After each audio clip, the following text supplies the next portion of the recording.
Welcome back, Book Dragons. I'm really glad you're here with me today. I recently finished reading The Death of Mrs. Westaway by Ruth Ware, and I'm really excited to talk to you guys about this book.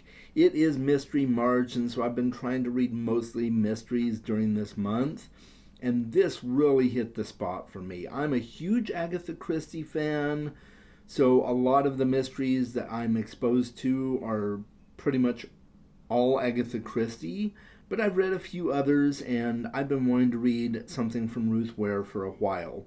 And so I'm really excited to talk to you guys about this book. This is set in the modern day in Great Britain, and our main character is Harriet Westaway, better known to her friends and her mother as Hal. That's kind of the nickname she's been given.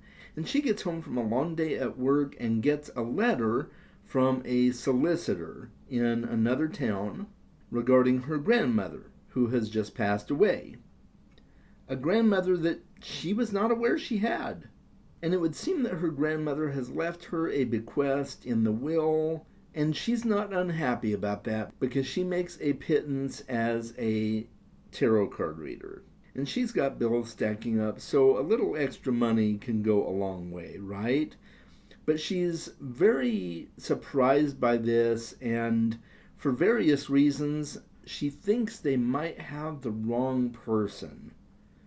But she goes anyway, and there begins a journey of getting to know a family that she never knew she had, she's not so sure she does have, and she's entered into a world of the rich and wealthy that she just never knew existed in her family. And through various discoveries, she finds out that not everything is as cut and dried as the solicitor made it sound. And this is a wild ride with twists and turns. Is she related? Is she not? What exactly happened to her mother? Who are these people that she's all of a sudden getting wrapped up with? And is there more beneath the surface that nobody has ever been told? That is the story of The Death of Mrs. Westaway.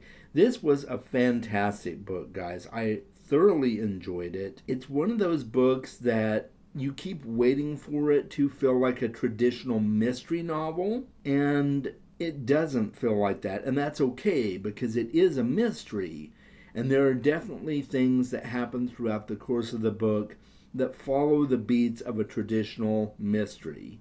But there's a whole lot of other things in here that involve just seeing a slice of life in a family that is pitted against each other in a sense because of their mother's death. And now here's this granddaughter being thrown into the mix that they did not know about, just to see the strained relationships between the different family members and to see how they interact with each other and how they interact with Hal now that they've discovered that she exists.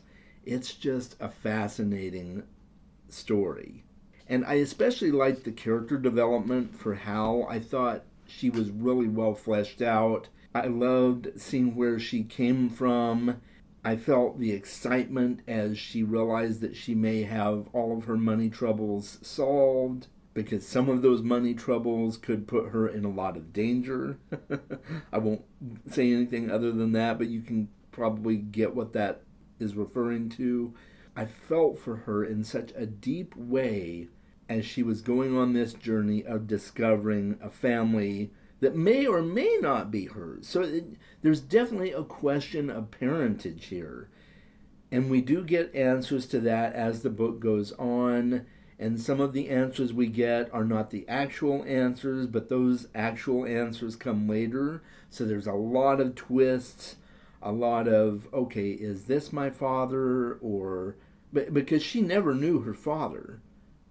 And her mother never really told her much about her father except lies. And so it's just this whole journey of discovering who she is and who her parents were, and now trying to fit into this world that she feels completely uncomfortable in, on the off chance that she might get a little something out of it. And she thinks she might just be impersonating this person that she's supposed to be. But is she really? And that's the questions that we want answered in this book, and we do get those answers. And the ending of the book was quite a surprise. There were things that happened that I was not expecting, and that's what I want from a mystery book. And once those discoveries are made, you see the bigger picture of who Hal really is and what exactly has been going on in the Westaway family. It's just wild. It really is. So I highly recommend reading The Death of Mrs. Westaway by Ruth Ware. If you like family intrigue and unknown parentage and a little possibility of murder happening behind the scenes, you're going to be really at home in this book. I just flew through this. It took me a few days to get to the halfway point, and then I finished the other half of the book in one day. That's how fast it picked up. The pacing was great throughout the book, but the first part of the book took me a little longer than the second half of the book. Once I got to the second half, I could not put it down. Now, granted, it helped that I was on vacation reading this book, so that helped. But I could not put it down at one point. It was just so good. I highly recommend it. And this book gets a big heart from me. That is how much I loved this book. So let me know your thoughts in the comments below. Have you read anything by Ruth Ware before? Have you read The Death of Mrs. Westaway before? I would love to know your thoughts on it. And if you have other books by her that you would like to recommend to me, I would love to read more books by her and see if she becomes a new favorite mystery author. And until next time, guys, make sure you read more books, and don't forget to check the cards at the end for more videos of mine that you can watch.